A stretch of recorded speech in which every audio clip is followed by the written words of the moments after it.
Welcome to a special year-end episode of the People Dividend.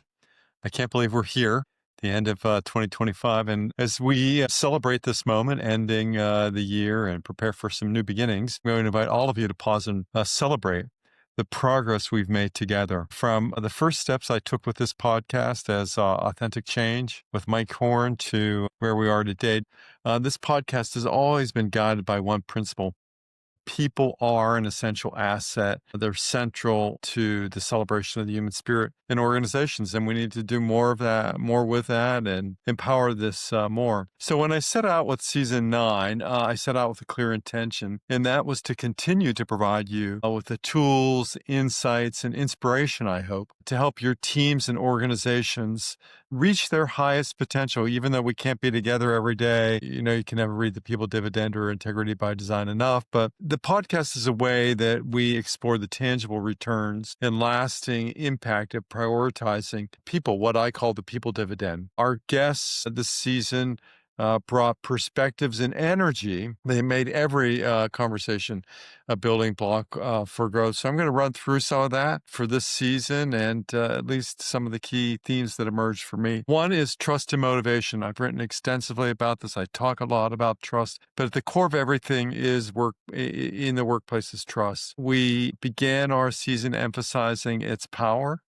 explored how motivation unlocks the capacity for everyone to do their best work in conditions of trust, and talked about navigating digital life as well. I mean, the increase of AI with Craig Maps, and we examined the digital traps at work, highlighting, I think, both the promises and pitfalls of technology for organizations. And Jen Hahn then reminded us about connecting talent and opportunity, how meaning and impact can grow when the right people find the right roles, reminding us to look for these intersections between purpose and performance. And Dr. Deb Heiser spiked a really powerful conversation, at least for me and others, who talked about on leaving a lasting legacy, encouraging each of us to think beyond our day-to-day and to build pathways for those who will come next. And that was just the beginning of season 9.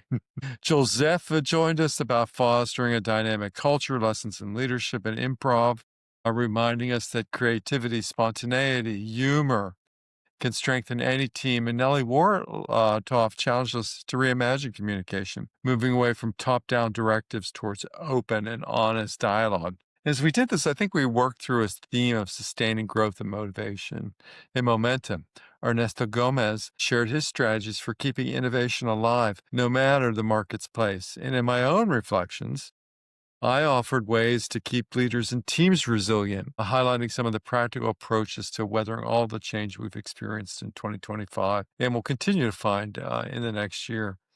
Strategic talent and development. Gina Riley, return guest, encouraged us to look beyond qualifications and to see the full story of each candidate, an essential step for anyone seeking to match talent with opportunity for all of our listeners in human resources.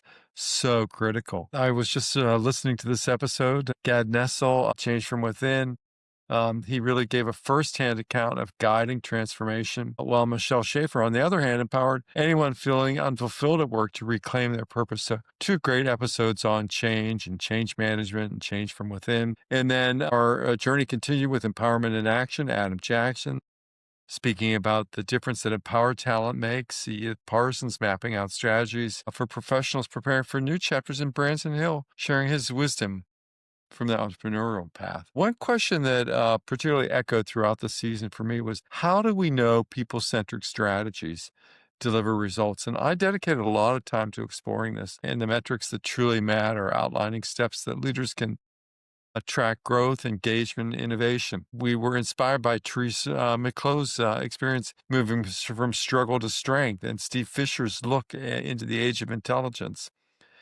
Challenge us to be visionary with our leadership. Maria Brink's lessons from the Congo Basin continue to enlarge our global perspective. In building inclusive communities, Stephanie Chung showed us how allied leadership can foster authentic belonging, and Telly Whitney offering guidance on creating inclusive cultures, and Rick Walker encourages to pursue meaningful work and personal purpose. Capping the season out with these essential discussions on equity and inclusion, Celeste Warren's journey shows what's possible when equity and inclusion are truly valued. John Wang rounding out our guest lineup with insights into how cultural background shapes leadership and team dynamics. So to close the year, I invited you to reflect on the themes that have resonated: authenticity, inclusion, meaningful change, and the power of a people-first mindset. Each episode stands as a call to action to learn, to grow, and invest in your own people, because that's how you can unleash extraordinary impact. As we turn towards 2026,